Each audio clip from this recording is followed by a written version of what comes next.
So Ceric wants to act like an anime villain. Alright, we can do that. Don't worry guys, I'll take it from here. Hey Ceric, what do you say? Let's do this. Mano y mano.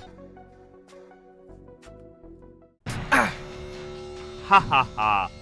Oh, Bloomsy. Did you really think we would take this lying down?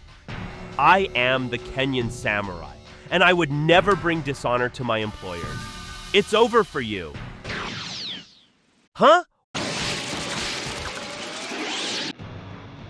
What is this? What's going on? Bloomsy, don't! Oh, Ceric, I thought you would have learned. Your collective egos have clouded your judgment, and you forced my hand. I'm sorry, Ceric. I didn't want to do this, but you leave me no choice. You continue to underestimate us, and this time, you've stumbled right into your own grave. You may have strength in numbers, but we have something you could never understand. The human will. And now, it's time for you to find out why humanity is undefeated. No! I'm sorry!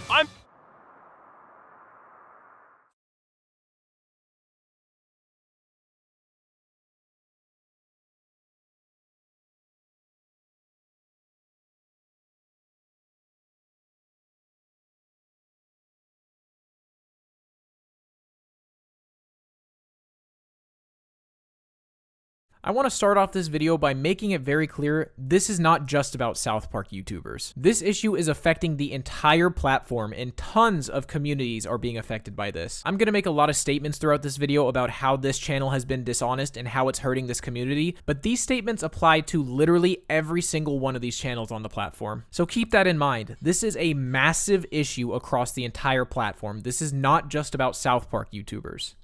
I'm gonna be honest, I didn't expect Ceric Artman to respond to my video. I was so certain that they were just gonna ignore everything, wait like a week, and then keep uploading like nothing happened. Even after I uploaded the video, I thought this would be the case, considering how much time they put into deleting hundreds of negative comments on their videos and community page. And honestly, this would have been the best course of action for them. If they had just laid low for a while and then continued uploading like nothing happened, they probably would have been totally fine, considering the type of people that most likely watch their content don't really care all that much about this kind of stuff. And I definitely would not be making a second video right now. I was already exhausted of this situation by the time I released the first video, let alone now. And I have no clue how drama YouTubers do this for like a living, because this is stressful. So regardless of what happens after I release this is going to be the last video I make talking about this situation. As you'll see, this is pretty much the end.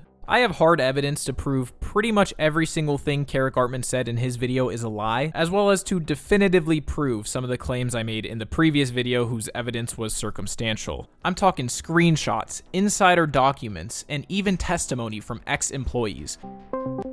Hi, this is crazy. This is really nuts. I'm not gonna say too many names.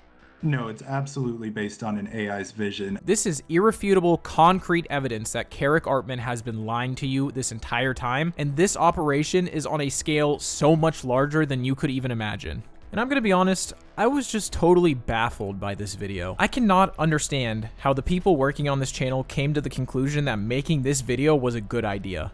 Like, at this point, they have to expect that I know a little bit more than they might think, right? And even if they didn't know that I have the information I have, essentially every single statement they make in this video is either severely misrepresenting the truth or just flat out lying. And if I'm being honest, I went a little easy on them in the first video. As much as it might seem like it, I don't hate this channel, and I wanted to give them the opportunity to come clean about all of this before I did it for them. Honestly, if they had just made a video admitting to what they were doing and being honest, I don't think anyone would even care all that much, and then everyone would just look at me as some guy that stirred up drama for no reason. But instead, they did what is literally the worst possible thing they could have done and just doubled down on everything. And they did so while treating us like we were some kind of bullies seeking to take down the little guy, while simultaneously spending the entire video trying to bully me like a middle schooler. Like, they literally gave me a condescending nickname. They called me Bloomsy the entire video. They also dressed me up like a girl throughout the video for some reason. I guess it's supposed to be insulting. And honestly, it makes a lot of sense considering the weird undertones that have been in their videos in the past. Because you can always shut her up by putting something in her mouth. But one of the funniest things they did was call me out for being sponsored,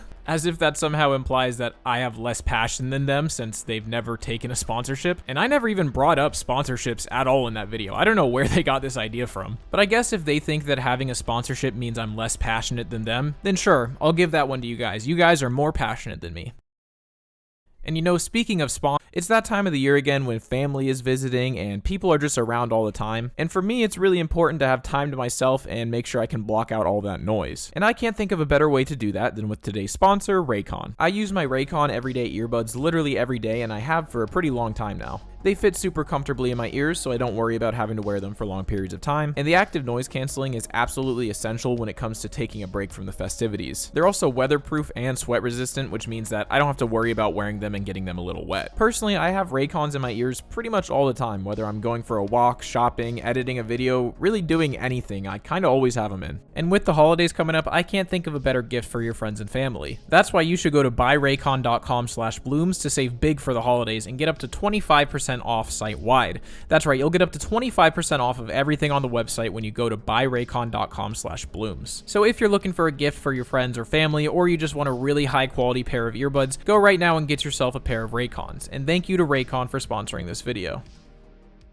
But you know, I kinda like this look. I already made it my Twitter profile picture, I might as well use it for this video. So the way I'm structuring this video is the first thing I'm gonna talk about is AI, and specifically what my intentions were with making the previous video. Then after that, we're gonna go point by point through their video and discuss every single point they make. Then after that, we're gonna talk about the things they didn't bring up and intentionally ignored, as well as the new evidence that we have to support all of the claims that I made in the previous video. Then after that, we're gonna give some more suggestions for small up-and-coming channels that you should go support, as well as discuss what all of this means for YouTube and what the implications are. And of course, all of this will be labeled with the chapters below, so if you want to skip around, you can. And I'm sure a lot of you are most interested in the new evidence, but I do suggest you watch the whole video because it provides a lot of interesting context for that evidence. So first, let's talk about my previous video. Now, I think a lot of people misunderstood what point I was trying to make when making this video. Now, of course, that's my fault. I can't blame anyone else for that. I should have been much clearer on what I meant. But a lot of people got really hung up on the AI stuff, when in reality, my focus was much more on the content farm aspect of this operation. AI in itself is not the problem. It's just a tool that they use in order to better deceive people. Now, when I released that video, the only evidence I had to prove that they were using AI was circumstantial at best. This is no longer the case, as the evidence I have now is much more damning, but regardless, I wanted to clarify that from the beginning, exposing Ceric Artman for using AI was never the point of this video. My intentions with this video were simply to make this knowledge public. I have absolutely no issue with the existence of Ceric Artman.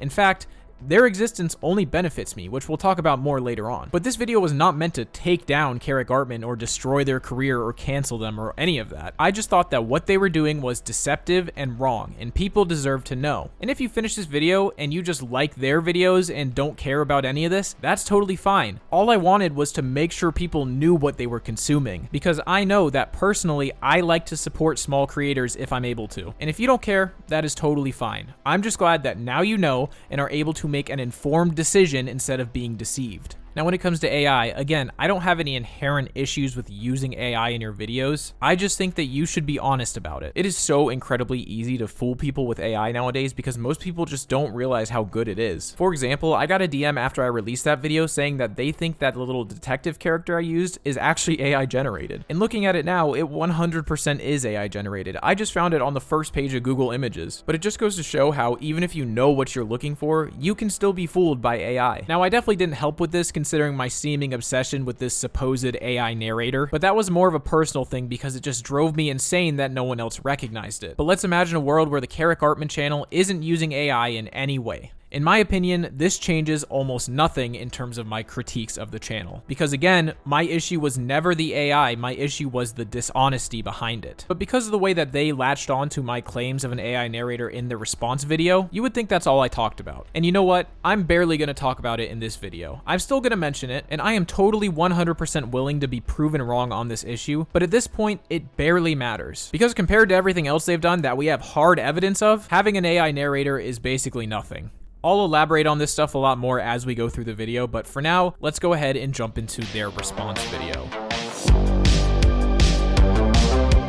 So as we go through this, and as I discuss all the lies that are being told directly to your face, I want you to really think about that. Think about just how little respect this channel has for you and all of its viewers to not only lie to you this entire time, but continue to lie to you following a call out, assuming that you're dumb enough to be manipulated into believing the stuff they have to say.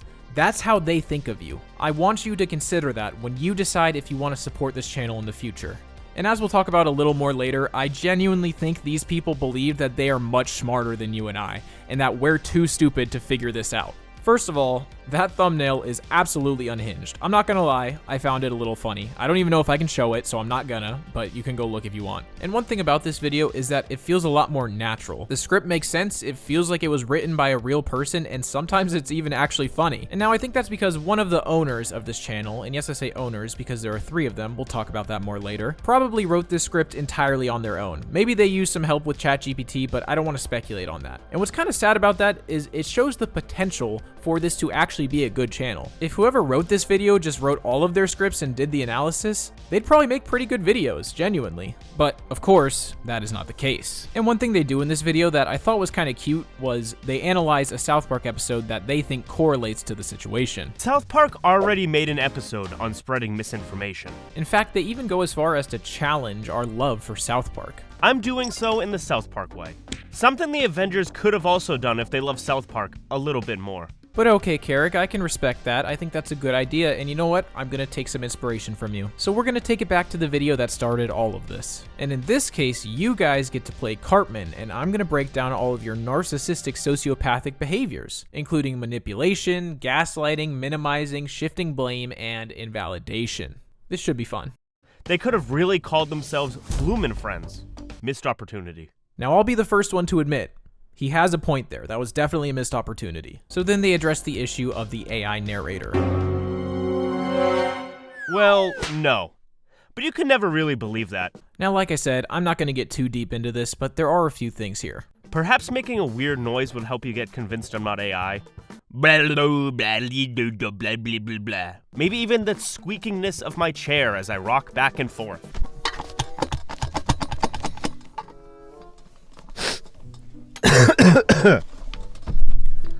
Or what about if I talk all the way back here away from the microphone? What about saying something like shamalama ding dong? First of all of that is absolutely possible with a good AI narrator. The sounds are very easy to replicate. Here's one that I made of my own voice saying the same thing. What about if I say something like Shama Lama Ding Dong? You can wiggle your chair into the microphone as much as you want, but it doesn't do much for me. I decided to play around with 11 Labs a little bit, which is the most popular text-to-speech AI, and it's kinda terrifying just how good it can get. For example, you probably didn't realize that the last 30 seconds of this video have been narrated by an AI, including this voice speaking right now. Seriously, I didn't have to speak any of this in real life. I just uploaded some of my narrations from previous videos into this website and made a clone of my voice that is borderline indistinguishable. And this is after about 10 minutes of messing around with this thing. If you give this to someone who knows what they're doing, it would be impossible to tell. Okay, I'm back. Don't worry, this is the real me, not the AI. But I am pretty sure that a lot of you probably just fell for that. So when Ceric Artman sarcastically says things like this, I'm just using next level AI voiceover that's capable of doing all this. They're intentionally trying to gaslight you into believing that AI technology isn't as good as it actually is. But it is that good, and they know it's that good. Finally, if you believe it is real, the next claim will be that the narrator is just a voiceover artist hired by a Pakistani company, written by a Kenyan samurai, edited in India. Super Craig to the rescue. Again, listen to what they're doing here. They're intentionally framing this as if this is the most insane point of view to have, when they're literally talking about some things we showed evidence of in the previous video. The Kenyan writer and the Indian narrators, those are both facts, and yet they're treating this like it's crazy to believe it. There's no winning on that part. If that didn't convince you the narrator is not text-to-speech, you'll never be convinced. Well, actually, there are quite a few ways that you could convince us. The most obvious being talking into a camera, but obviously I'm not going to say that they have to reveal their face. So instead, they could just take my offer that I sent to their business email, as they requested, or the one I sent to the writer on Discord, both of which offer a face-to-face Discord call with this person so that I can verify that it is indeed a real person. I told them I would keep their face completely private, I wouldn't show anyone. Now, if they're having a tough time believing that, because obviously I haven't been very honest with my intentions in the past, then they can just go ahead and call me over voice too. There doesn't even need to be video. As long as I can hear them speaking live, I have no issue with that. I would admit I'm wrong about all of this. But it's been a week since I sent those, and I haven't gotten a response yet, so I don't think we're gonna know the true answer anytime soon. Then comes our scripts, which Blooms also claims is AI. So are they made using AI? You know the answer to that. You watch our videos. So a few things here. First of all, notice how small that text is on screen that says what I actually said. In fact, it's so small. I've watched this video probably 4 times now, and I literally just noticed it for the first time rewatching this. And again, just more of this manipulation saying, listen, you're smart. You know that we don't use AI. Blooms is absolutely crazy for even thinking that. And spoiler alert, that's not going to age well. So then they move into the classic "you are obsessed with me" routine. This guy is a real fan, an obsessive fan, the kind of fan who makes you consider applying for a restraining order. Again, just another way to deflect criticism coming at them. You see, when you're a small YouTuber, your videos are supposed to be crap because you don't really know anything yet. But our videos weren't crap, which is a massive red flag number 1. So they immediately frame this as if their videos being high quality is what made me suspicious, when in the video, I actually say the exact opposite. And I quickly realized that my initial impression of high quality content was pretty far from reality. Now, what I do say makes me suspicious is the fact that this channel is clearly being worked on by people who are experienced, and they're uploading once every 2 days. They uploaded 7 20 to 30 minute long analysis videos in 18 days. So it was immediately obvious to me that there were multiple people working on this channel. Never once in this video do they mention the fact that my biggest reason for becoming suspicious of them is their upload schedule. In fact, Armchair Analysis, who's one of the channels that Ceric was very clearly inspired by, made high quality videos from his very first video, and I was never suspicious of him. And that's because he uploaded at a reasonable rate, one that is very possible for someone working hard. So then they talk about how I put their descriptions into an AI detector. Now, I want to lead this part by saying that I have since learned AI detectors are not very accurate. So I do not believe that the positive they received from this AI detector necessarily means it was AI generated. So instead of focusing on that, I'm going to focus on how they respond to this. But the description is not the video. It's a video summary and generic copyright disclaimer to fit the YouTube guidelines. And generic disclaimers. Yeah, those will probably be detected as AI.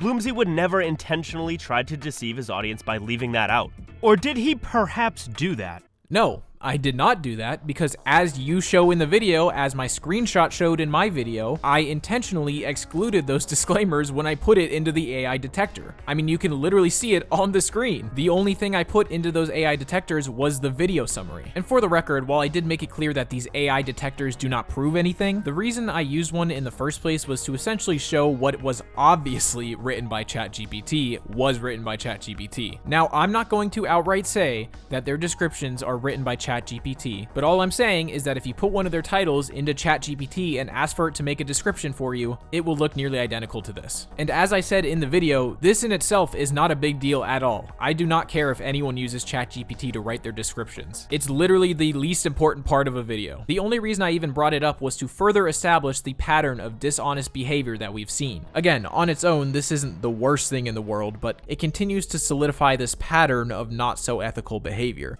You can bet your left nut that he ran every single one of our video scripts through 100 different AI detectors. And I couldn't get anything conclusive. bummer.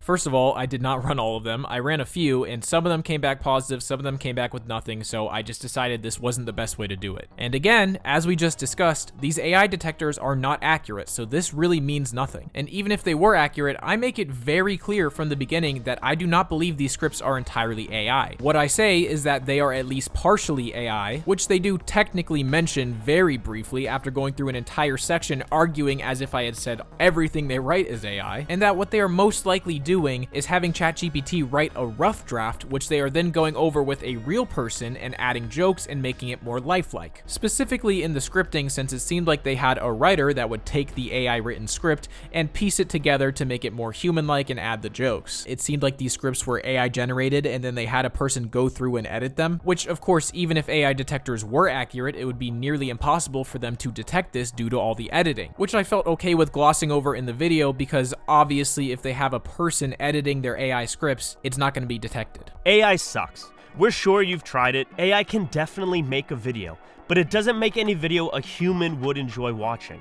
Now, once again, this is a straight up lie because these people know that there are plenty of channels on YouTube that are run entirely by AI scripting. There are channels with hundreds of thousands to millions of subscribers whose entire channels are literally just getting ChatGPT to summarize episodes of anime or anything and having it read by a text-to-speech AI. Well, guess what?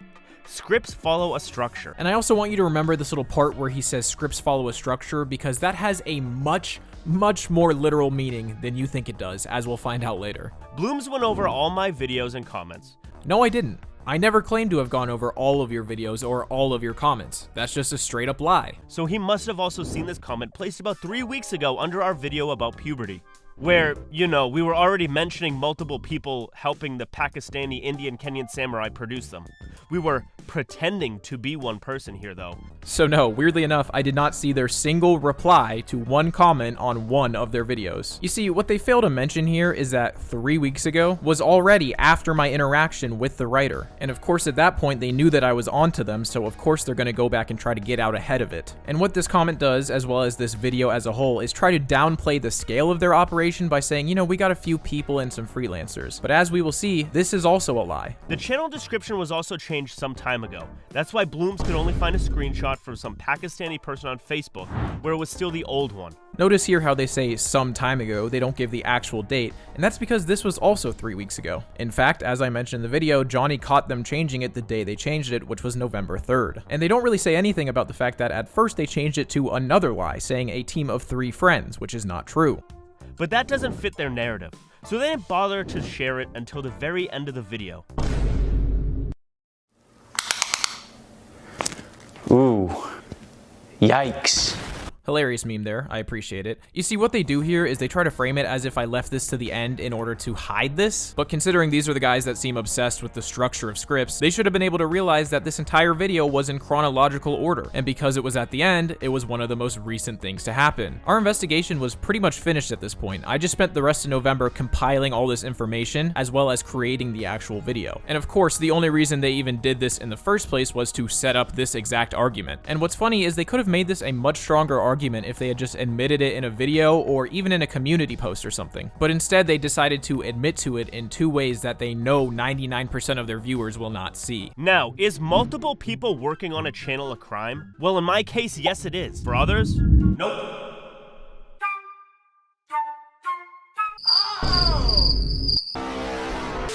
I have a nasty habit of taking all the credit for what is usually a group project. I apologize profusely for that crime, Lord Bloomsy. I am not going to become a we as a personification, though our avatar is still a separate entity. First of all, I did specify in the video that there is nothing wrong with a team. There's nothing wrong with having multiple people working on a channel. Most YouTubers will begin to outsource work once they're already well established, things like editing and thumbnails. In fact, I say that several times. But I definitely think I could have been clearer about what the difference is between Ceric Artman's team and Johnny Two Cellos or LS Mark's teams. Johnny Two Cellos and LS Mark are both YouTubers who put in the work themselves to build their audience over time. They laid the foundation for everything that would become of their channel. And as they've grown and wanted to work on more ambitious projects, they have introduced people to help them work on these things. But at the core of all of this is the person that the viewer has become attached to over time by watching them grow. With Ceric Artman though, there is no Ceric Artman. He is a representation of a company. Let's give him the benefit of the doubt and say that the narrator is a real person. If that's the case, we have already proven in the previous video that all this person does is the narration. The scripts are not written by them, the videos are not edited by them, the thumbnails are not done by them, nothing else on the channel is done by them. Okay, then I guess Ceric Artman has to be the script writer because everything comes from his perspective and it's all his take on South Park, right? Well, as we'll talk about later on, besides the fact that the scripts are heavily influenced by ChatGPT, there is no one guy that writes the script. There are multiple writers that each do different videos. So who exactly is Ceric Artman supposed to be a representation of? And this is something I think a lot of people didn't fully understand. There is no Ceric Artman, and this is exactly what a content farm is. And I do want to clarify, I don't think there's anything inherently wrong with content farms. Once again, the problem arises in the dishonesty, and I think I put it really well in my first video. And this professional operation cosplaying as some dude that makes South Park videos in order to avoid the stigma that comes with being a content farm, that's pretty fucked up. For example, one of the most iconic content farms of all time is Watch Mojo. I have no issue with their content, but now imagine if Watch Mojo branded themselves as one person and did everything in their power to hide the fact that they were a massive company working on this channel. Or imagine if IGN had a YouTube channel where they posted all of their reviews under the guise of a solo creator, pretending to be a creator like Video Game Donkey or Angry Video Game Nerd. Or imagine an Italian dude named Giovanni makes a restaurant called Giovanni's, and it becomes the most successful restaurant in the entire town. Everyone loves it, and it's all because Giovanni decided to start that restaurant a long time ago. At this point, he might not be on the line cooking himself every night, but he's still the founder, and the reason the business is so successful is because he makes sure that everything that comes out of it is up to his standards. The people in the town are a lot more likely to avoid the Taco Bell down the street and instead support Giovanni's, because they know they're supporting a member of their community and they will be rewarded with a higher quality product. Now let's imagine a different town where a Mexican restaurant opens called Bacotel. The restaurant describes itself as being created by Baco himself. This is his hometown, and every menu item has a different anecdote or story attached to it that explains why he decided that would be the perfect menu item. There's even cardboard cutouts of Baco himself all over the restaurant, hoping to one day make it big. The community is more than happy to support this up-and-comer, and they want to make his dream come true. That is until one day they realize this restaurant is actually just a Taco Bell, and the reason they lied to everyone is because they knew they would get more business in this town if they pretended to be a part of the community rather than the soulless corporate chain that they actually are. You could imagine that the people in this community would be very upset by this deception, and this is exactly what Ceric Artman is doing. Now, Bloomsy has zero proof that we are AI, or that we're a content farm. For the AI, I mostly only had circumstantial evidence, but I did have proof that it was a content farm considering my discussions with your employees. We also can't prove that we aren't AI or a content farm, as the narrative has already been set by cancel culture. This is not true. You could prove it, you've had many opportunities to prove it, you just haven't. He goes on some wild tangent about those Pakistani Facebook groups, but that has nothing to do with us. Which I suspected is the case and is why I specified in that video I found no evidence tying this channel to that website. I never found any concrete evidence that this channel is tied to the company. I'm of the belief that whoever made that Facebook post is probably running one of those copycat channels. I only included that in the video because I wanted a full timeline of my entire investigation, even the dead ends. But of course they leave out the part where I say I don't have any evidence to once again try to lower my credibility by making it seem like I'm some kind of conspiracy theorist. But he finally stumbles into the facts that have been staring him in the face all along. I also never really found any significant proof that Ceric Artman was doing anything wrong. Sweet vindication. Okay, this one is just absolutely insane because this is literally so out of context. Remember how I said that video was in chronological order? Well, this quote comes from 15 minutes into the video. The video is an hour long. The video is structured like a narrative story, and I was saying at this point in the investigation, I hadn't found any hard evidence against Ceric Artman. But also, even that's not true because let's listen to the rest of the quote that they cut out. And I also never really found any significant proof that Ceric Artman was doing anything wrong, besides maybe copying thumbnails. Yeah, the thumbnails is one of the things they don't really touch on in this video because there's nothing to say. I mean, it's so obvious they just straight up stole those thumbnails. So then they talk about my discussions with their writer and editor. He decided to use Jay to spy on this channel. We have a publicly available email address. Bloomsy could have emailed us at any point if he wanted to. It was in the community post he completely analyzed, but failed to mention as it didn't fit the narrative of not being able to get in touch with us. This is another complete bold-faced lie. I do mention their business email. In fact, it's one of the first things I mentioned about the channel. This seemingly professionally run YouTube channel has absolutely no social media links or contact besides a business email.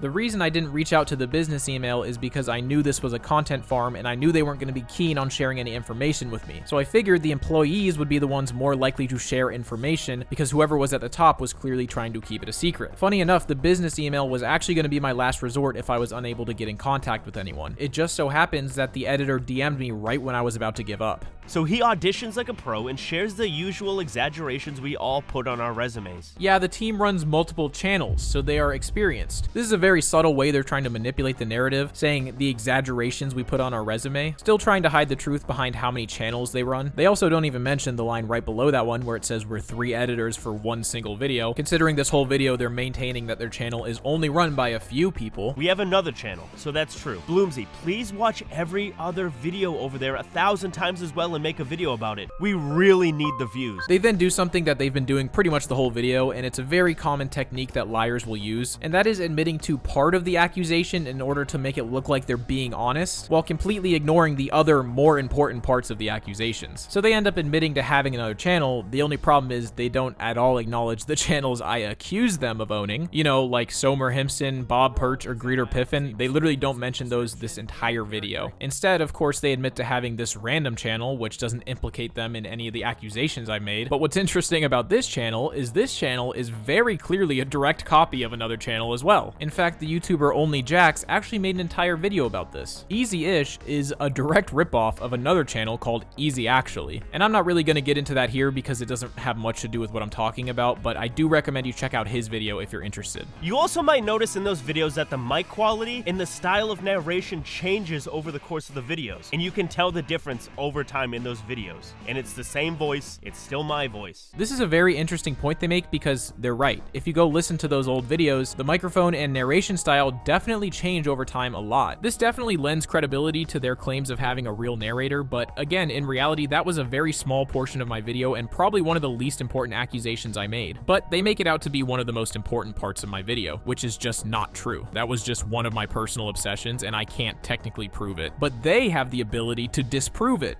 which is why I'm once again asking the narrator to hop in a Discord call so we can talk this out. Oh yeah, and the last 25 seconds of narration have been AI blooms again. Sorry.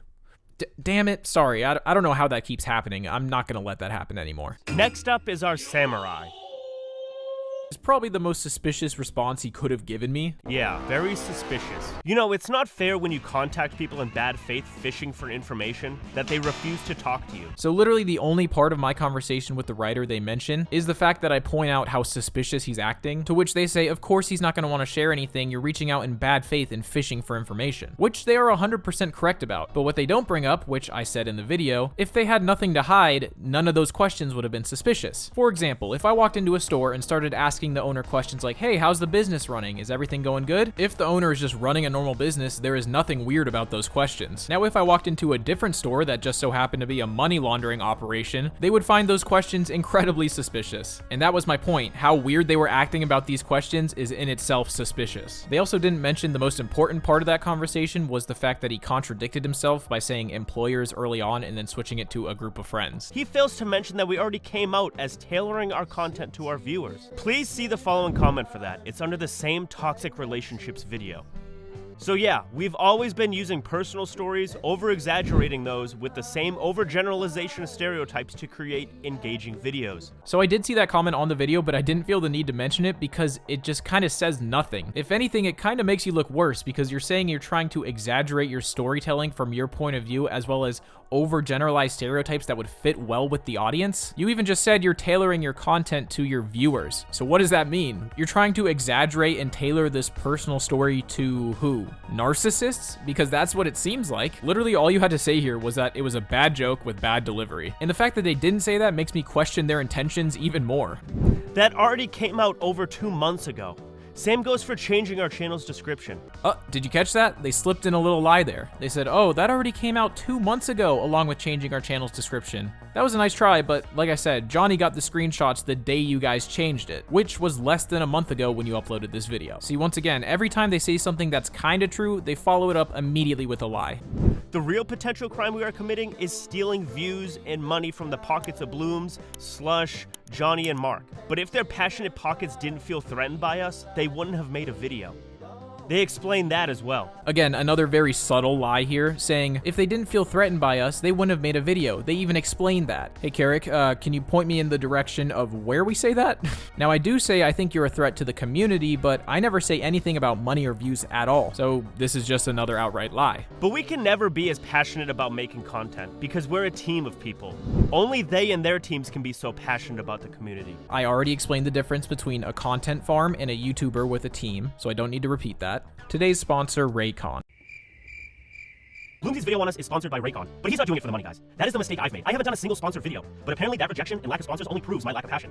So to prove my passion to the almighty Bloomsy, I'm going to start saying yes to sponsors, just like the almighty Bloomsy. But I'll only accept them if I stand behind their product. Again, this is just an absolutely ridiculous argument because this implies that any YouTuber who's never taken a sponsorship is more passionate than YouTubers who have taken sponsorships, which is just ridiculous. And as we'll see, this idea that they're passionate about this community will not age well. This also made me think I've seen a lot of these content farms and I've actually never really seen them take sponsors. Why is that? Then I remembered, wait, I can just ask about this. See, I work with Mana Talent Group, which is one of the biggest companies that get creators in touch with brands for sponsorships. So I decided to ask them, hey, how come these content farms never have sponsors? And they pretty much told me it's due to the lack of personality behind the channel. So yeah, good luck to you, Ceric, with all your sponsors in the future. Then there's also the thumbnail, which I won't even get into as Bloom started doing the same with his thumbnails.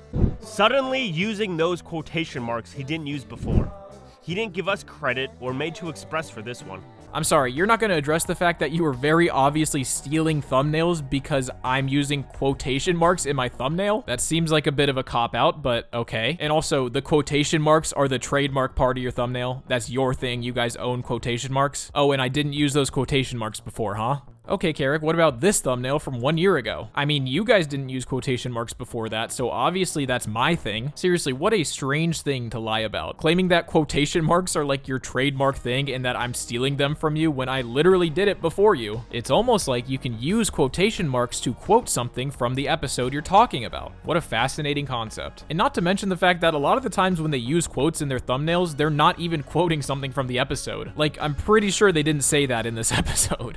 And quickly turned our narrator being AI, our scripts being AI, the company being run from Pakistan, a Kenyan samurai getting involved, a lot of other channels being ours, and some claims about being an automated YouTube channel. Notice how they're trying to make you feel like an idiot for believing any of that stuff, which, spoiler alert, I have evidence that all of that, except for the Pakistani thing and the AI narrator, is 100% true. The AI narrator, we just don't have concrete evidence to say it's true, and I never once said that this company was being run from Pakistan. I said that other company was being run from Pakistan, but I never said that that company was Ceric Artman. So here they go into a rant about YouTube automation, and this is going to be one of the most hilariously ironic parts of the whole video. Bloomsy goes into a bit of a rant about YouTube automation and poorly paid freelancers in the third world. And it's all bullshit. No, it is not, and we will talk about it. Bloomsy is a YouTuber. He probably knows this better than anybody else. Creating a successful YouTube channel is a lot of work. You can't just outsource it to ChatGPT and hope to succeed. Same goes for video editing and voice acting. The algorithm rewards quality, and you have to put in the work day in, day out just to maintain that quality because everybody else is doing the same thing. To stand out, you have to be the best of the best. There are 114 million channels on YouTube. The ones that get over 100,000 views on a video are less than 1%. The remaining 99% are lucky to get 3 views. You don't see these channels because the algorithm doesn't recommend them. And if you let Bloomsy convince you that YouTube automation is just as easy as writing a prompt in ChatGPT, yours will be one of these failed channels. I love this so much because you can tell whoever's writing this, likely one of the 3 people who are the owners of this channel, you can just feel their ego slipping out as they talk about this. The way they start off by denying the fact that they're doing any kind of YouTube automation before going into this long rant about how difficult it is to become a content creator. And it's so obvious that they don't want to admit to doing YouTube automation, but they also can't stand the fact that they think I'm discrediting it. So they basically say, you know, we're not doing YouTube automation, but it's not easy. If we were doing YouTube automation, it would be really hard and it would take a lot of hard work. It's not as easy as just writing a prompt in ChatGPT. And if you let Bloomsy convince you that YouTube automation is just as easy as writing a prompt in ChatGPT, yours will be one of these failed channels. Which, of course, I never said that it was. YouTube automation does take a lot of work, but the vast majority of that hard work comes from the employees that you hire. And I'd also like to say I'm sorry to the 3 guys who run this for hurting your feelings. I never meant to say that YouTube automation didn't take hard work. It absolutely does. But this whole rant at the end was very telling to me because you know what I noticed about it? It really highlighted what your true passion was.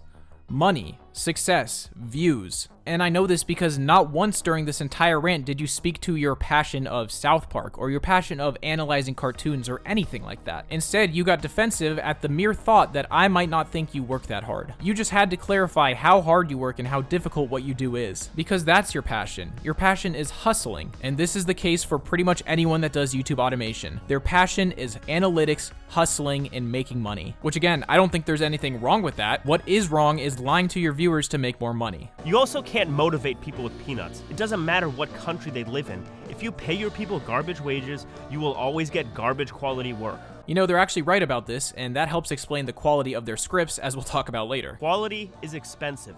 If Bloomsy had ever hired anybody to work for him, instead of manipulating job seekers for shits and giggles, he would know that. Yet another completely pointless thing to lie about. I literally said in the video I have hired an editor twice. And obviously I do feel kind of bad for having to manipulate your staff in order to get what I wanted, but that wouldn't have been a problem if you had just been honest from the start. Like I mentioned in the first video, I really don't like the fact that coming after you guys means that your employees might be hurt by this too. I don't see them as doing anything wrong. They're just doing the jobs that they're being paid to do. But unfortunately for them, their bosses see them as totally disposable. And if they had just been honest in the first place, then none of this would have happened. Gathered a team of people who share this interest. One is a friend who's already doing YouTube. One is a video editor and an artist. The others are freelancers, but if I were to call them friends after bonding over time, you would call BS. Now, like I said, these 3 friends are technically real, they just don't do the scripting, narration, or editing for the videos. Pretty much all they do is pay people to do that for them on a bunch of different channels. All I can ask is, where is the proof of our scripts, videos, and narrations being AI? It's all speculation, but Blooms have presented it as the truth. Once again, that was a rather small part of the video, but if they want the proof, don't worry, it's coming in a few minutes. We do want to mention only Blooms actually makes these claims. He mentions Johnny doesn't agree with him on the text-to-speech part, and thanks, Johnny. Yeah, sorry, he actually does agree with me on that. He just didn't agree with me at first. Forgot to mention that. So we've made it to the end where they make their final claims speculating on our motives for making the video. Well, they didn't have to speculate because they could have just watched the video where I explained why we were making it, but regardless. A less charitable person might assume that these big creators are just insecure about a potential competitor. So they're trying to squash him with their bully pulpits before they can become a problem. You know, for the people running so many successful YouTube channels, you would think they would understand the platform a little better. So let me explain something to you guys that you may not know about how YouTube works. Ceric Artman is not a threat to my YouTube channel in the same way that no one else in this niche is a threat to my YouTube channel. In a YouTube niche, there is no such thing as competitors. The more successful content creators in a YouTube niche, the more views those YouTubers get, because viewers are not exclusive to content creators. There is no such thing as stealing viewers from competition, because viewers don't start watching a new channel and stop watching the old channel. They just watch both. And every new channel that succeeds in that community brings more people into that community. Ever since Ceric Artman started uploading videos, I have only been making more money each month. And I don't mean just a little bit more money, I mean significantly more money. In that time, I don't think I've done anything to change my quality of content that much. Literally, the only thing that's changed is the existence of Ceric Artman. And that's because they bring more eyes to the niche. I believe that Ceric Artman is actually even more beneficial than just a typical up-and-comer, because not only are they getting people to watch South Park video essays more often, but their content is so soulless and vapid that when someone sees a South Park video essay made by someone who is clearly actually passionate about what they're talking about, it's even more impressive to them. In fact, if you don't believe me, here I am on October 27th echoing that exact same sentiment to Slush through DMs. And besides that, how idiotic is it to say I'm threatened by an up-and-comer when in the video I go out of my way to give shoutouts to some up-and-coming channels that aren't as successful yet? And spoiler alert, I'm gonna do the same thing in this video. One of the people in the video is an up-and-coming YouTuber in this niche. And that's because I want to do everything in my power to support the people that are passionate about this community. And you know who are the only people who are hurt by Ceric Artman's existence in this community? Those same smaller YouTubers. While Ceric Artman only benefits the big YouTubers in this community, the small channels are suffocated. Smaller channels simply cannot compete with Ceric Artman's upload schedule. And this on top of the fact that if their content is not immediately higher quality than Ceric Artman's, it is impossible to find any success in the algorithm. So even if they have all the passion in the world,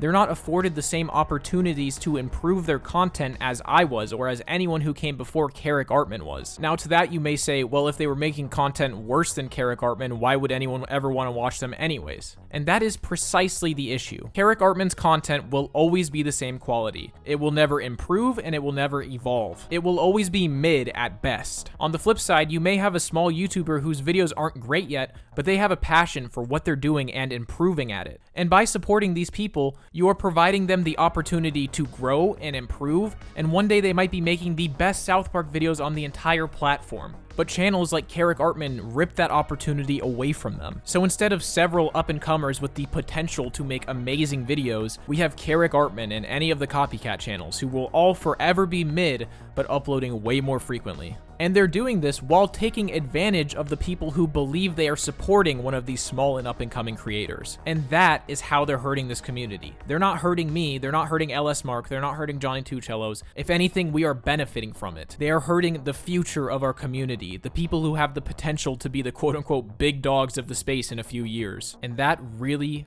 really sucks. And that's why I made the video. And there's speculation as to why we're doing what we're doing to squash competition to make more money is very telling of their motives once again. Because they cannot fathom the idea that we care about something other than getting more views and making more money. It makes no sense to them that we might care about the up-and-comers and that we don't see them as competitors, that we see them as a community. That is totally irrational to them because, as I said, their passion is hustling. They're entrepreneurs in their mind. They see everything as competition. They need to be the ones making the money, not anyone else. It is such a sad way to live life, and I hope they realize that they're probably never going to find any fulfillment doing that. Alright, enough of my ranting, let's finish up this video. We also did in our community post, albeit we didn't call anyone out directly, nor did we spread information. That's also on us. Oh, that's interesting. Let's go see it. Oh wait, they deleted all of their posts on their community page because they got tired of trying to delete all the comments. They are also very heavily filtering their comment section. As I mentioned, me and all the people in that video are not able to comment on their videos at all. In fact, his character, his little avatar, the one thing that I figured was original from this channel, is stolen. Armchair Analysis. So this is the very last thing they leave us on, and what you may notice is once again they cut out what I was about to say, which is the fact that Armchair Analysis had been using this exact same model for a month before Ceric Artman started uploading. In fact, I even say that Armchair Analysis probably made his from the South Park Studio avatar creator. Armchair Analysis, a small YouTuber who is an actual real person, was using the exact same avatar a month before Ceric Artman started uploading. If you don't believe me, just look at the hairline. It's exactly the same. Now, I'm pretty sure that Armchair Analysis created his using the South Park avatar creator from South Park Studios, but I don't think that's what Ceric Artman did because the hair is different. The hairline is the same, but it's like they just painted over it. Why would he do that if he wasn't stealing it? So I ask in my video, why would they feel the need to paint over the hair if they weren't stealing it? Which again is something they could have replied to, but they didn't. And as we will learn with one of the upcoming documents I have, if you suspect that Ceric Artman is stealing something, you're probably right. So with that, we have finished watching their wonderful response video. Now we can get into the stuff they left out as well as the new information.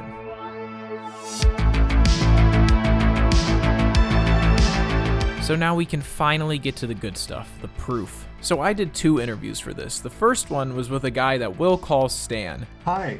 He is an ex-writer for this team, and weirdly enough, he is not Kenyan. The second interview I did was with this guy who we'll call Butters. Hello. Butters is an editor who was at one point hired by the team. He never actually got to edit one of their videos because he quit before that. But his specialty is in these AI content farms, and he provides a lot of insight into that world. So let's go ahead and listen to what they have to say. What happened, how you got hired, kind of just explain the process of that. So like a few months ago, I saw a posting on Upwork, which is this freelance writing site that a lot of writers online use. It's mostly for like when you're starting off, most of the gigs that you're signing on for seem like just bad content that you know someone is trying to churn out and pay as cheap a price as they can. So they got back to me and they were like, we could do payments through Upwork, and they added me to a Discord called Replay Network. The title has changed to Video Network. I don't know why. So they added me to this site called monday.com. It looks like this. Each of these rows was usually assigned to a different person. The video edit was always someone from India or Kenya, like you said in your video.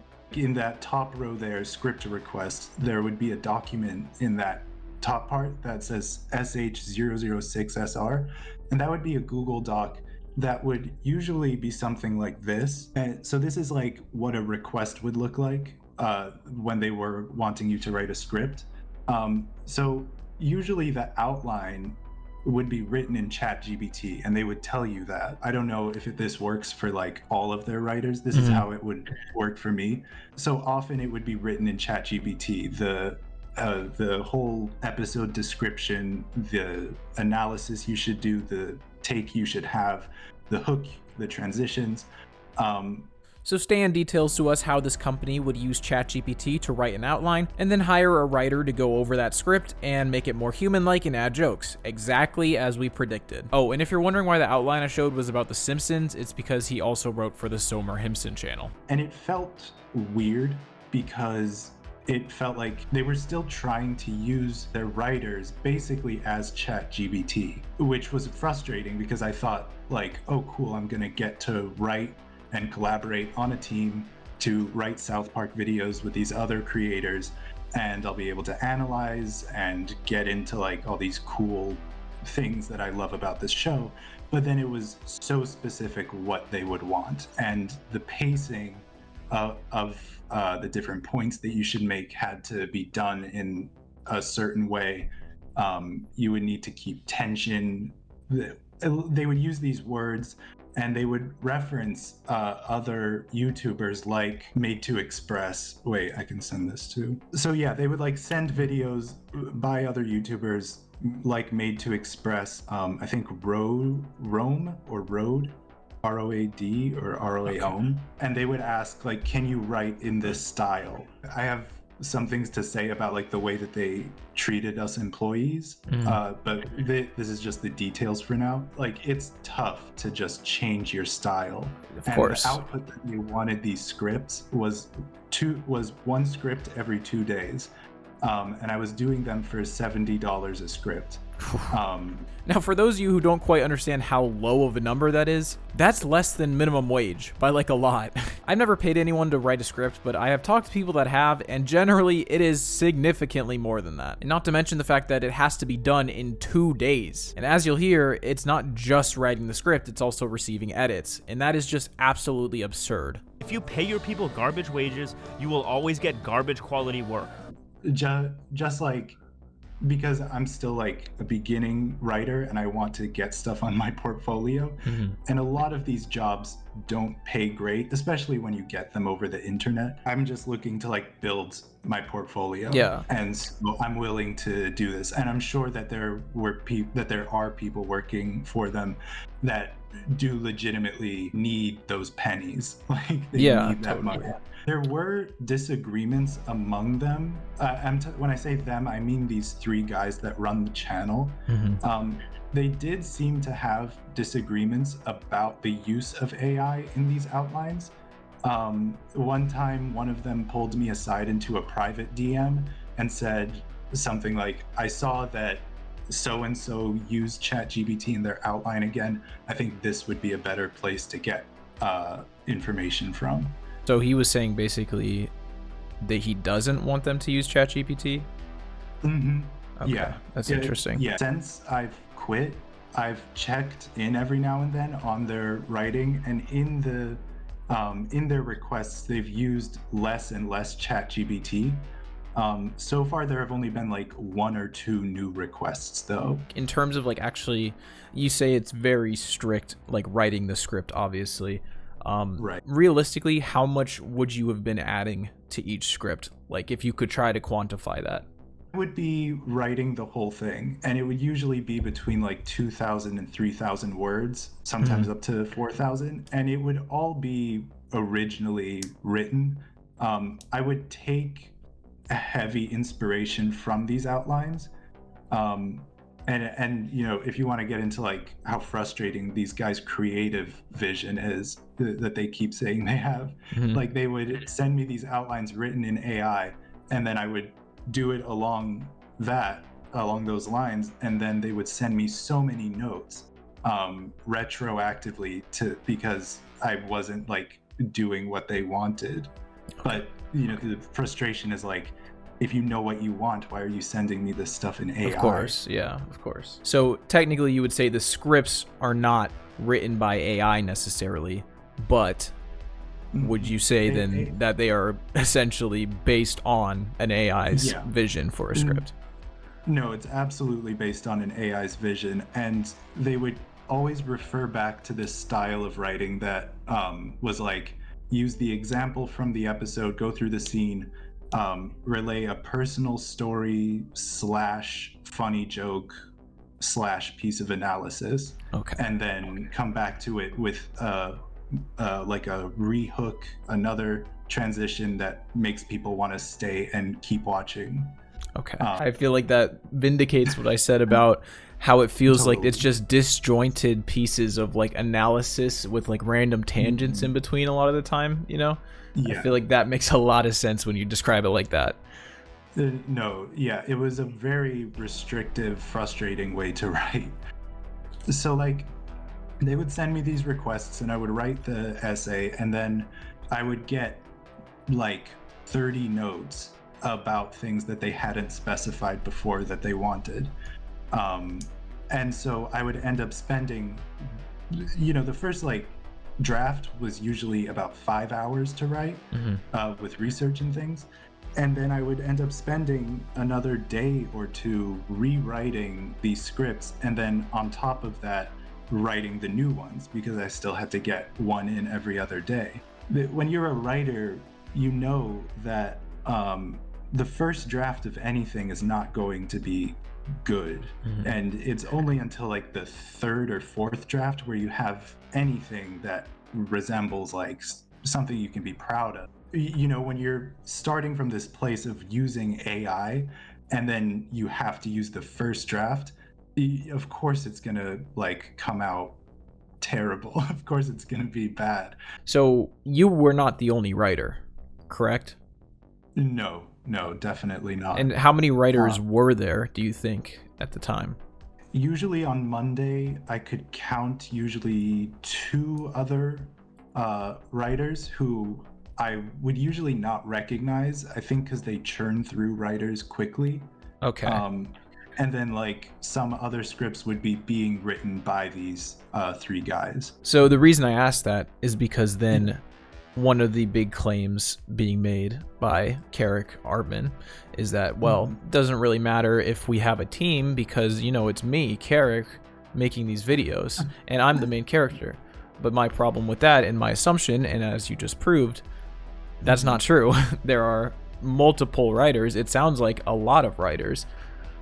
Yeah, absolutely. And it was so weird because I think that there were a couple times in a script where I would try to write something that was like, we here at Ceric Artman beliefs, blah, blah, blah. And then they would ask me to change it to I.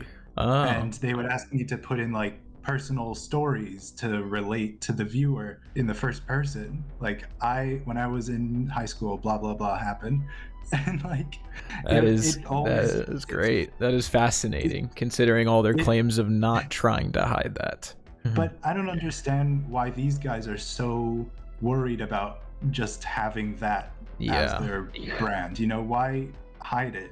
If you're going for a personal connection and authenticity, then be authentic. And you're running a massive company of people doing this, basically. Yeah. It's like that you can't be actually authentic because then it would just be the opinions of 15 different people. But then they can also try to have the benefits of authenticity, and everyone loves me because I'm such an authentic dude and just a YouTuber. And they can have the benefits of that, not look like a content farm that like is soulless and no personality. They sent me to this course once that was just this big Google folder that had all of these documents and videos that were a tutorial on how to create content farms. On how to create content that is engaging, and they would always refer that back to me when I would not go by the format that they had asked for. Could you send me who those dudes are that run everything? For sure. I would like to also point out, I've received a lot of comments saying, just let these guys do this. You can't really blame these guys in poor countries that are just trying to make a living. And I actually very much agree with that, which is one of the reasons I didn't want to make this video. As I'm looking at right now, the 3 people that run this that are definitely making the most money are white dudes. Not Indian, not Kenyan. These are 3 white dudes that are running this channel. Oh yeah, and upon doing some further research into these dudes, they're not just white dudes. All three of these guys are from the Netherlands. I even found one of their Instagrams, and on their Instagram, they had a picture of them holding 2 100K YouTube plaques, which of course would mean that they have many more channels, most likely, considering none of the channels that we know of have even close to 100K. And this guy, I also found an article where he talked about how he started in January of 2023, and within 6 weeks, he was able to quit his job and go full time. So yeah, these guys have made an insane amount of money doing this, and they are probably running many more channels than we even expect them to be. The idea of like being brought into a team of creative people to do this faceless YouTube channel was exciting, because I thought we would actually be like collaborating together and making like stuff that's meaningful to us. But I think the biggest issue and the thing that really wrecks the authenticity of the channel is the fact that there's no good communication between us.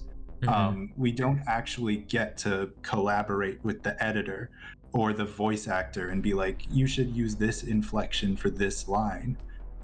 You sort of just would upload whatever document you needed to into this chart, and then it would all get thrown together. It was frustrating because I agree. I don't think there's an issue with being on like a creative team, but you have to like know how to work with creative people, and part of that is flexibility. You know, you can't let your creatives get burnt out. You need to give them time to think and rewrite. It's just a really badly run organization, I think. It's just kind of not smart to let creative people really work together and to just tell them what to do. Because if you're just going to tell them what to do, then just use AI. You might as well just do that. Even if they're not literally using AI, which apparently they are a lot of the time, for the record. But even if they weren't literally using AI, with the way that they are so, like, their writers are so disposable, everything is disposable to them. It's just this amalgamation of like a million different, it's just it basically is AI. That's what AI is. Yeah, if you try to go along with the formula at all, then you're stomping out any sort of actual authenticity that your creatives can have with the audience. You know, they were interested in creating a really specific kind of content that grabs viewers' attentions quickly and then holds on to it for a certain amount of runtime. They were very specific. They would reference me charts about like how long viewers would watch each part of my video. And I feel like that's kind of more just evidence of the fact that this is not, of course, a passion for any of these people. These people, their passion is not about making videos. Their passion is about numbers and analytics and how they can perfect this specific thing that they're doing. Trying to put out that kind of content, personally, I don't see a problem with it. But when you start being dishonest and you underpay your employees, that I think becomes an issue. So I wanted to go then into, you mentioned how you got moved to other channels. So can you say what channels those were? Those were Somer Himpson and the SpongeBob one. What was that called? Bob Perch, I'm pretty sure. Bob Perch, yeah. I got moved to those. I was given more requests, and it was basically the same operation as the South Park one. And so this was the same people running this, though, essentially. Yeah, it was the same 3 guys. You are confirming to me right now that the Bob Perch channel, the Ceric Artman channel, and the Somer Himpson channel are all run by the same people. Yeah, those 3 at least, and likely more. Okay, so there it is, everyone. You heard it. Because for some reason that was also a point of contention, even though I thought I made it pretty clear that it's like most of it is circumstantial evidence, but the problem is it's such obvious circumstantial evidence, in my opinion at least. But now we're getting all the hard evidence at least, so that's why I was so happy to do this. I think it was so easy for you to see that this is what was going on because you make things, and you know, you do this for a living, and you know how much work goes into it. And I think that the reason why I was so okay with joining this and being part of this channel was because I thought that it was pretty obvious, because I have also been on this side of it before, and the idea of putting out 3 videos a week seemed so clear that no one could believe that that was really a person. I thought that despite all the marketing and the name of the channel, I thought for sure people would understand that this is not just one person. Reading my comments, I would say at least 70% of them were saying I had no clue. Maybe I thought something was a little off, but I never knew. Like, I watched this channel. I got people saying they feel guilty about watching this channel because they enjoyed it and they liked it and all this stuff. Like, literally probably 70% of the comments were people saying they didn't know. They had no clue. So, so talk to me about the raise situation. You were told that you would possibly get a raise in the future, and what happened with that? Right. So like early on when I got recruited through Upwork, I was told that there would be the opportunities to discuss a raise. And so I got like a couple months into working for them, and it was coming to the point where these rewrites were consuming my life. And I was like, if I'm gonna keep doing this, I need to be paid at least an hourly rate that would only punch up the pay to like 30. I'm not gonna say the currency because then they'd know where I live. But 30 currency more. Yeah, they said no. God, there are details I wish I could give. If you ever do a follow-up video, I'll think about giving more details. They gave like alternatives to a raise, and it wasn't enough, and then I left.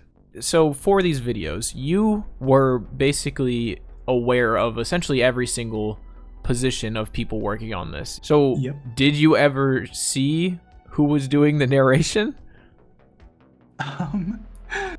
If you look at the graph I sent you, I'm looking at it right now, and I notice that there's a little empty thing there.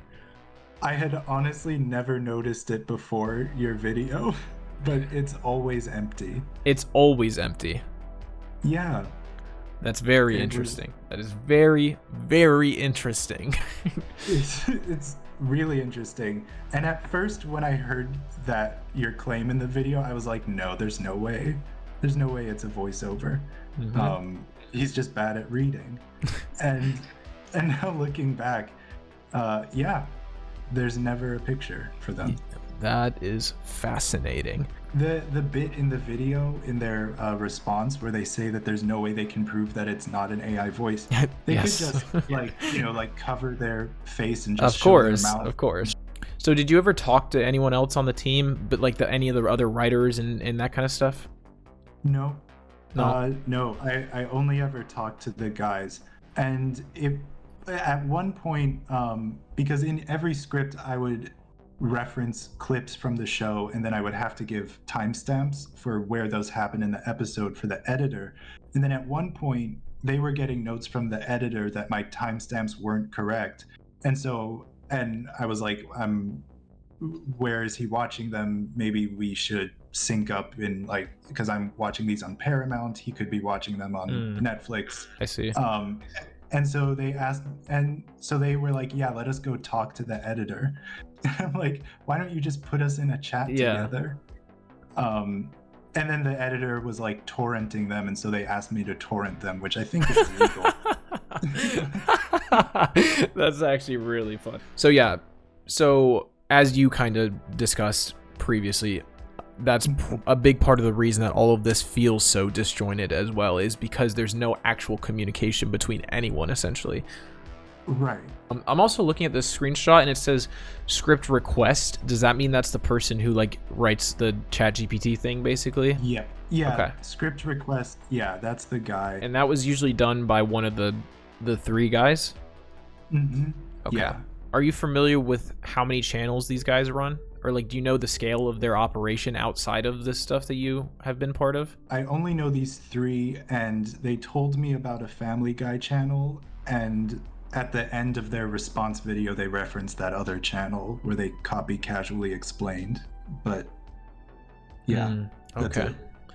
Okay. But I do just want to say, the weird like incel rants that they have. Yes. It's, I don't. Where do you think that comes from? Where do you think the incel stuff comes from? Because I noticed that too. Obviously I pointed out the major one with that weird like 3-minute rant in the one video. Do you think someone's like adding it in, or do you think it's the writer? Do you think that like what do you think? Where do you think it's like literally coming from? I think it's got to be one or all of these three guys. Okay. So much about their response.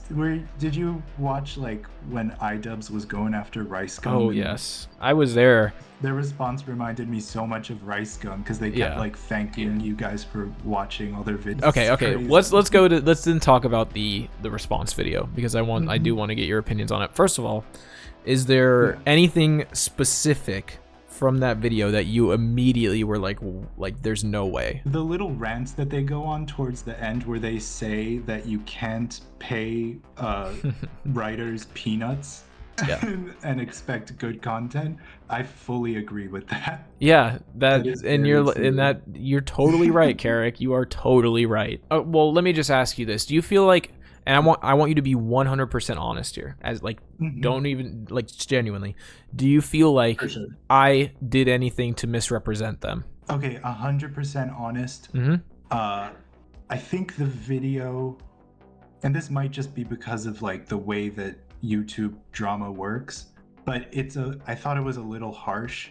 I don't think that I think that these guys, it's literally like 3 guys who quit their day job and decided that they can make a profit off of YouTube, and they had a really bad business plan, and they got sucked into the drama of the internet quickly and got defensive and started, the cancel culture thing that they kept bringing up was really goofy. I think their worst crime is lying and underpaying their workers. The use of AI is just stupid. The organization of their company is just stupid. But I don't think that they're bad people. Yeah. I don't know. I guess then that is my fault for making it come across that way, because I don't think so either, honestly. I get why they're doing what they're doing, and it's hard for me to hate on a hustle, you know what I mean? Right. But what I do, the reason I got so frustrated is because I knew from the beginning that they were lying about all this and being so dishonest about it. And I think that's what made it so frustrating for me, especially when this is, when they're doing this. And like I said, in my opinion, this is hurting our community. And obviously this is not just affecting our community, it's all of YouTube. I got comments from tons of different niches, from like Warhammer videos, from anime videos, like YouTubers commenting on that video saying this is a huge problem in what we do too, So I think because I care so much about this, I got a little carried away. I will admit that. I don't know why they wouldn't just come clean. Yeah. It's so much worse of a look to keep digging yourself into the lie. I don't believe that to this point they've done anything terrible. I think they've done a lot of embarrassing stuff, but it's nothing that's gonna get them like finished as quickly as like putting this act on is gonna. And I did just like in general want to say that a lot of the stuff that comes across as them being like malicious and hypocritical, it's really just like stupidity. I think it's bad. You just think it's incompetence? Yeah. Every couple weeks they seemed pretty quick to like be starting a new channel, and I don't know if that's just because like they hadn't broken into the Family Guy a niche of the internet yet, or because they were like expanding from like a much larger network. My whole like side thing I did about that like Indian or like that Pakistani company of the thing, you don't think that's related at all, right? No, they probably hire people from all over, definitely places in India and Kenya. If you go on Upwork, most of the writers are from countries outside of the US. Okay, gotcha. And Upwork, that's basically like Fiverr for more specifically for writers? Yeah. Okay. Yeah. It's my first time being involved in like YouTube drama. Hey, me too. So, this is it's like a heightened version. Yeah, this is. I don't like it. I hate it already. It's very, very stressful, and I don't like it. Yeah. you leave this in, can I just say to them at Ceric Artman, if you guys are watching, I think there's a way for you to move through this. Just be open about the process that you use and apologize for the lying. And I think you'll be fine. Yeah. I very good. much appreciate that. That's so good. Yeah. Can I give a quick PSA about AI? I just wanted to say to people out there with creative aspirations, don't use AI to cut corners at any point in your creative process. If you use it in the beginning to get the idea, know that you will need to go through at least 5 more drafts before you come to something that's actually good and human and authentic. Don't use it as the end product. Don't use it as the thing to communicate to other creatives. Use your own mind. Yeah. Awesome. That's it. And I totally agree with that too. I don't think there's anything wrong with using AI to some degree. Even in creative things, I think you can use AI if you want. Yeah. Just that it's not the solution. That AI is meant to help and assist. It's not going to be the final product. And I think that's and it's not going to be even close to the final product, I should say. That doesn't mean revise one draft, So yeah, you can't just ask someone to revise a AI. Yeah, exactly. Yeah. Thank you so much. Cheers. I'll talk to you later. Have a good one. See you. So one thing Stan sent me afterwards that we didn't get to talk about in the interview was this little document here. So basically, this is the official Ceric Artman template on how to write one of their videos. It is 9 pages long and very in-depth. I'm not going to go into it completely. I'm going to leave it in the description if you want to look at it, but I am going to go over a few parts that I found very interesting. So you may remember from the first video that we said that Ceric Artman probably took his title format from the channel Lavender Coffee, who had a couple of videos like that. Well, as it turns out, we were 100% right, because this entire master script document is 100% based on that video. It literally goes through the video with timestamps telling you what they're talking about and how you can basically copy it. And see, the whole point of this document is not teaching you how to write a good script, it's teaching you how to write a script that will get long retention. For example, it talks about funny elements and how more people watch the funny parts of the video. To keep our viewers entertained, we should keep a lot of funny elements in our video. Nostalgia and relevance play a big role in the creation of our scripts. One part we will need to include is referencing memes our viewers will connect to from their youth.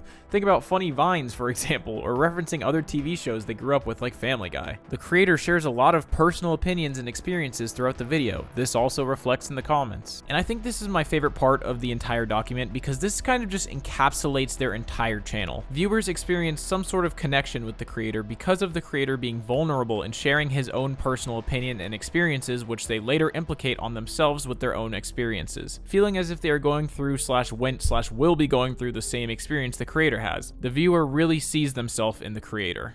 And that is what disgusts me most about this channel, is just how disingenuous they are to include that while knowing that there's nothing vulnerable or personal or real about anything they are sharing with their audience. I do recommend you go give this entire document a look because it really just shows how disingenuous everything is and just how calculated it is to get you to watch as much as possible.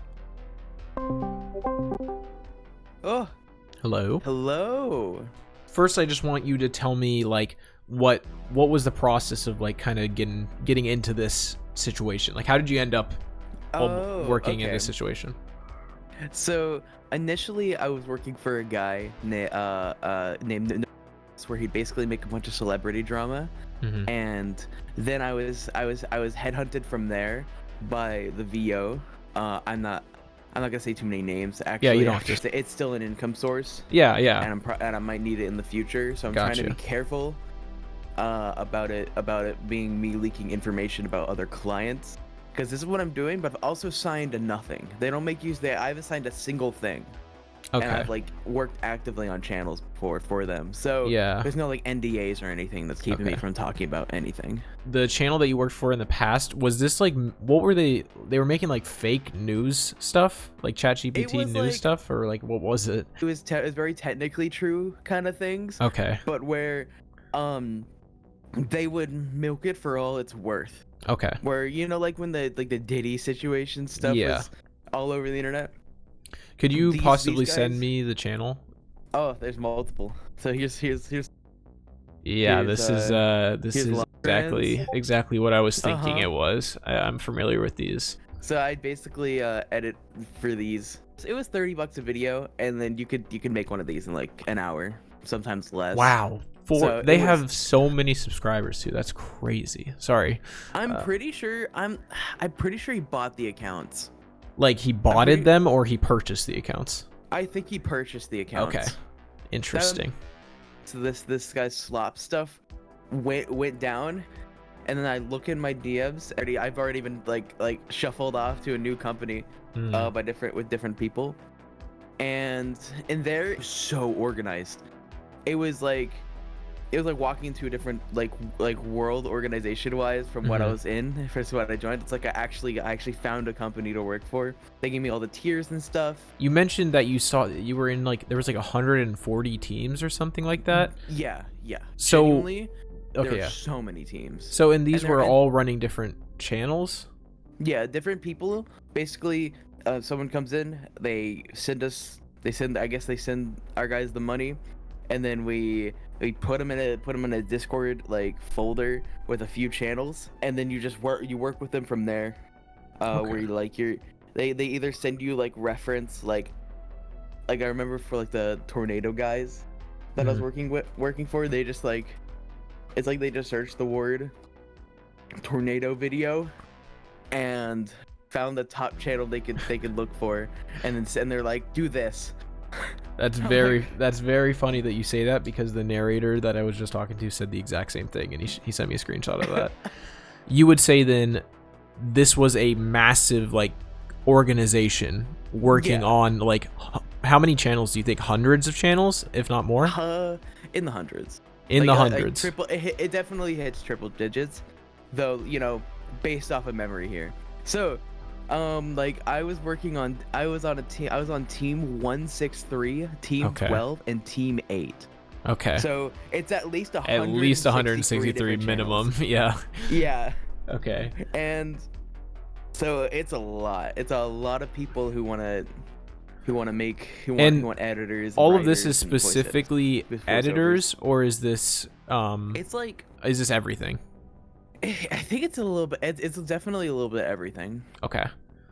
It seems like it's like they're trying to be a one all and end all solution.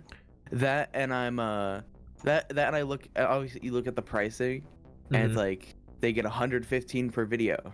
I'm not making 115 per video. Yeah, that money's not all going to me. It's going to all kinds of people. Yeah. So you never officially like joined anything in the Ceric Artman stuff though, right?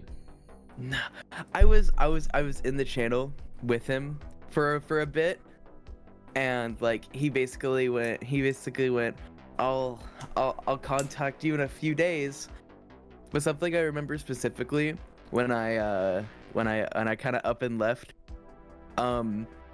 they really wanted to keep me in the Ceric Artman channel. When I was like, yo, I'm dipping out, they're like, I can remove you from team 163 and team 12, but please stay in the Ceric Artman channel. We'll keep you only in that one. And I was like, or do you want to get removed from all the teams? I'm like, all the teams, please. I'm pretty sure they were on a shortage. Okay, so you think they just needed more? Yeah, I think they just I think a lot of people didn't know how to touch the South Park niche and and the assets Ceric Artman was providing. I was one of the only ones willing to do it. Obviously, they found people because he kept making videos, but I also probably am one of his multiple. I bet he has a few teams. Okay. If he's just working in tube creators. Yeah. But I'm not sure. He could have his own team, because like you said, he started to split it between two different channels. I'm guessing he was trying to go back to his original upload schedule by trying to hire more people outside of whatever realm he has. That would make sense. And the Family Guy one, the Greeter Piffin one, they were running all of those. So it was like running 4 different slots. That's honestly, that reflects about like, because like I can honestly, let me send you just the list of channels. So this is the list of channels that Boris was working on. It reflects exactly what Ceric Artman's trying to do, where he's just branching off so much, and that you're gonna see channels just stop abruptly when they stop getting views. Of course, it's good, and then the other ones are gonna go double daily and daily, whatever. But like stuff like that's kind of what that reminded me of. it's because they think they can make so much at once that they can take all their like, no one's gonna watch any other South Park. Yeah, stuff, 'cause they're it's gonna so watch all my ridiculous. stuff. So what would kind of happen is a lot of the time is like, it's a lot of like editor do your magic kind of language, where like they just there's no real communication of the intention between like what they want shown where, it's like, here's the references, make it like that. Yeah, that's exactly what what the writer said. And then sometimes they'll just go, it looks like a slideshow. It's sent me a slideshow. Yeah, that's literally exactly what he said. He said it was never advice. They would just write a note and say, make it more like this, basically. It's like there was never any like creative freedom really to doing it. Awesome, thank you. Have a good one, okay? All right, see ya. See ya.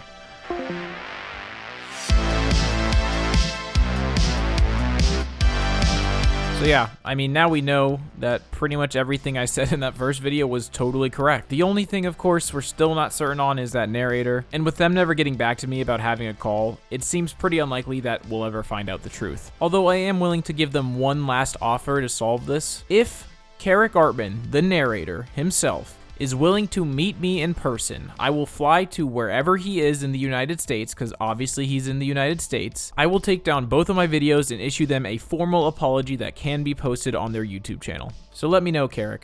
So what was the point of all of this? Honestly, I don't even really know anymore. When I started making this video, and really the whole Ceric Artman thing as a whole, my hopes were that maybe this could help people understand just how big of a problem this is becoming on the entire platform, and maybe I could help teach people how to recognize the signs that maybe this channel isn't being so honest with you. But now that I've learned so much about how these channels operate and the sheer scale of all of this, it's honestly made me less hopeful. It's kind of scary to see just how often these channels are popping up in every niche across the entire platform and just how successful they are. Literally every single day I find another one that's getting hundreds of thousands of views. And it really makes me wonder, what will that mean for the platform? So here's my recommendation to all of you. Instead of going and hating on Ceric Artman or any of these AI content farm channels, I want you to pick a small channel that you enjoy and go subscribe and go leave them a nice comment. Because I think the best way to help this is to focus our energy on supporting smaller channels rather than taking down these content farms. The future of this platform is going to be shaped by the viewers more than anything, so really it's up to you guys. And that's really all I have to say. So thank you guys so much for watching. I appreciate all of the support. It's going to be back to a normal South Park video for the next one, Christmas themed, by the way. Obviously, that should go up before Christmas, ideally. But other than that, I'm done with this drama shit. I am never doing this again. This shit sucks.